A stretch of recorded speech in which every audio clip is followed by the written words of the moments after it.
আজকের গল্প বাবার চোখের জল।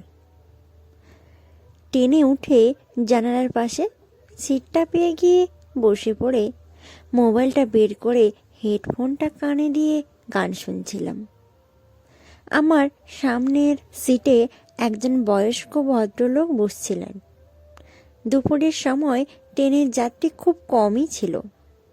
হঠাৎ ট্রেনের টিকিট চেক করতে আসতে দেখে বয়স্ক লোকটি বেশ ভয়ে পেয়ে গেলেন।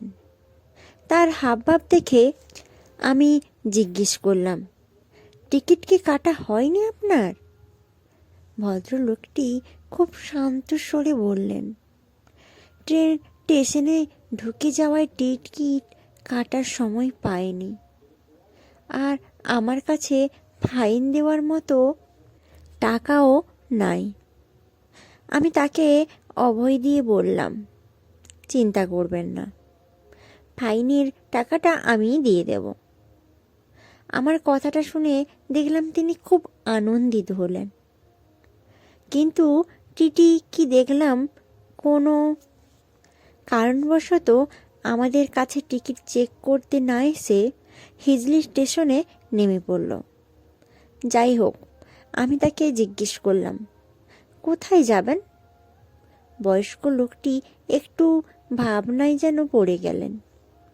তারপর বললেন, হাওড়া যাব ভাবছিলাম, কিন্তু এবার ভাবছি বাঁকুড়া যাব। তার কথা শুনে আমি একটু অবাক হলাম। তিনি বললেন, জানো মা, আমার নাম বীরেন মণ্ডল। আমি একটা কোম্পানিতে কাজ করতাম। 2 ছেলে আর 1 মেয়ে রেখে আমার স্ত্রী মারা যায়। আর বিয়ে করিনি এই ভেবে যে সতীন মা এসে আমার বাচ্চাদের ওপর অত্যাচার করতে পারে। বাবা হয়ে আমি তাদের মায়ের মতো খুব আদর যত্ন দিয়ে বড় করেছিলাম। যা টাকা রোজগার করতাম ছেলে দুটোর পড়াশোনার পেছনেই খরচ করে ফেলতাম। বড় ছেলে এখন স্কুল মাস্টার আর ছোট ছেলে ইঞ্জিনিয়ার। মেয়েটাও আমার পড়াশোনায় অনেক ভালো ছিল, কিন্তু 3 জনের পড়ার খরচ চালাতে পারছিলাম না বলে মেয়েকে উচ্চ মাধ্যমিক পাশ করিয়ে বিয়ে দিয়ে দিয়েছিলাম। বড় ছেলে দাঁতনে থাকে আর ছোট ছেলে হাওড়াতে। আমি বললাম, তাহলে আপনি ছোট ছেলের কাছে যাবেন? কথাটা শুনে তিনি খুব করুণ সুরেই বললেন, 2 ছেলে বিবাহিত, তাদের ছেলে মেয়ে নিয়ে থাকে। আমাকে তারা ভাগ করে নিয়েছে। আমি অবাক হয়ে জিজ্ঞেস করলাম, ভাগ করে নিয়েছে মানে? মাসে 15 দিন বড় ছেলে আর 15 দিন ছোট ছেলের বাড়িতে থাকে। তারা ভাগ করে এই বৃদ্ধ বাবার প্রতি ছেলে হওয়ার দায়িত্ব পালন করছে। ছোট ছেলের বাড়িতে ছিলাম, শরীরটা খুব খারাপ ছিল, কিন্তু 15 দিন হয়ে গিয়েছিল। বৌমাকে বললাম একদিন পরে যাব, কিন্তু বৌমা শুনল না, চলে যেতে বলল বড় ছেলের বাড়ি। তা না হলে আর খাবার মিলবে না। অসুস্থ শরীর নিয়েই আমি বড় ছেলের বাড়িতে এসে দেখি দরজায় তালা মারা। তারা জানে আমি আসব, তবুও কোথাও বেড়াতে চলে গিয়েছে পরিবার নিয়ে। আসলে তারা কেউ এই অসুস্থ বুড়োটার দেখভাল করার দায়িত্ব নিতে চায় না। কথাগুলো বলতে বলতে বীরেনবাবুর চোখ দিয়ে জল গড়িয়ে পড়ছিল।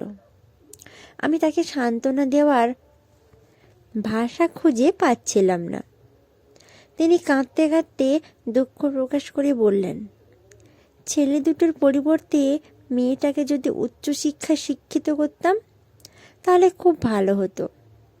মেয়ে বাঁকুড়াতে থাকে, জামাইয়ের একটা ভুসিমাল দোকান আছে, আর্থিক অবস্থা ভালো নয়।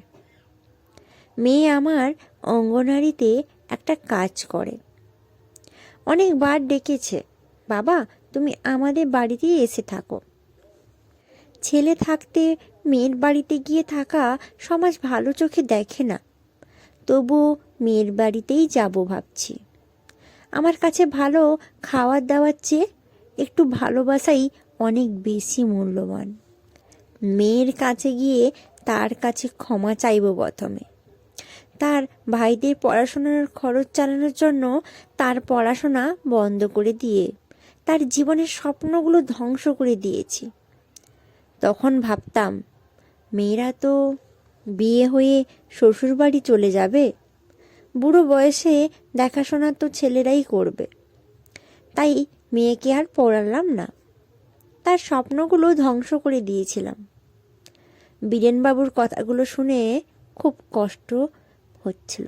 মনে মনে বললাম, বাবা মায়ের দায়িত্ব ছেলে মেয়ে যতদিন না সমানভাবে বহন করতে শিখবে, ততদিন হয়তো সমাজের নিজেদের ছেলে মেয়ের প্রতি বাবা মার এই ধারণা বীরেনবাবুর মতনই থাকবে। আমার এই গল্প শুনে আপনাদের কেমন অনুভূতি হলো অবশ্যই জানাতে ভুলবেন না। আর যারা আমার চ্যানেলে নতুন তারা অবশ্যই সাবস্ক্রাইব করে যাবেন। ধন্যবাদ।